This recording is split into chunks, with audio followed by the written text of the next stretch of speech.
বাংলা একটা প্রবাদ আছে, কাঁঠাল যদি খেতে চাও হাতে তেল মেখে নাও। তো সেই কথাটাই আমি আজকে পালন করতেছি। আমি হাতে তেল মেখে বটির মধ্যে তেল মেখে নিয়ে ছেলে পুরান কী অবস্থা, আশা করি সবাই ভালো আছেন, আমিও ভালো আছি। আজকে আমি কাঁঠাল রান্না করব, সেটা আপনাদের সাথে শেয়ার করব।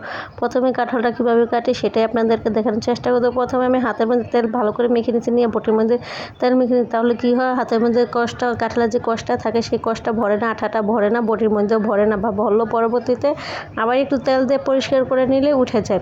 এই যে দেখেন কাঁঠালের সাথে আমি কি যুদ্ধ করতেছে, মানে কাঁঠাল আমার থেকে মনে শক্তি ওজন বেশি, আমি কখনো এগুলো করার অভ্যস্ত না। তারপরে প্রথম কাটলাম কাঁঠাল, আর কাঁঠালের যে এইগুলো থাকে গুটি গুটি এগুলো থাকে, এগুলো আমার হাতের মধ্যে বিন্দে যাইতেছে, খুবই জ্বালা পোড়া করতে যেত, আমার হাতের চামড়া অনেক পাতলা, সেজন্য। তারপরেও যতই কষ্ট হোক, আমি মেয়ে মানুষ হয়ে তো সব কাজ শিখাই লাগবে, তাই না? এগুলো তো আমার বোনেরা বা সবাই পারে, আমি পারি না, এই জন্য আমি এগুলো শেখার চেষ্টা করতেছি। আমি ওরে বললাম যে আমি আজকে কাঁঠালটা কাটবো, কেটে দেখবো আমি পারি নাকি। ফাইনালি আমি কাঁঠাল কাটায় সফল হইলাম। এই যে আমি কাঁঠালটা এখন ছিলে নিব, ছিলে নিয়ে ভালো করে ছোটো ছোটো করে টুকরা করে নিব, নিয়ে তারপর এগুলো রান্না করার চেষ্টা করব।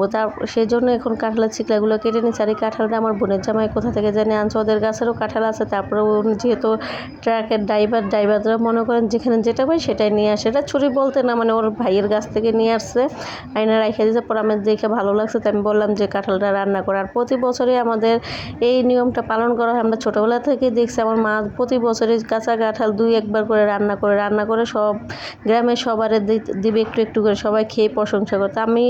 আমরা এই জিনিসটা এখনও ভুলতে পারি না, এত বড় হয়ে গেছে। তারপর প্রতি বছরে না হলে 2-3 বার করে কাঁঠালের তরকারি খাওয়ার চেষ্টা করি। যেহেতু আমি রান্না করতে পারি না, আমার বোনের বললে আমার বোনের রান্না করে, তো প্রতিবার এরকম করি। আর এখন যেহেতু ওর কাছে থাকি, এখন আর কোনো তো সমস্যাই নেই। তো কথা বলতে বলতে কাঁঠাল কাটাকাটি শেষ হয়ে গেছে। আর আমি এক জায়গায় গেছিলাম, এসে দেখে আমার বোনের তরকারিটা রান্না করে ফেলাইছে। এর জন্য ভাবলাম যে যতটুকু পারি সেতটুকু ভিডিও ফুটেজ নিয়ে আপনাদের সাথে দেখানোর চেষ্টা করি।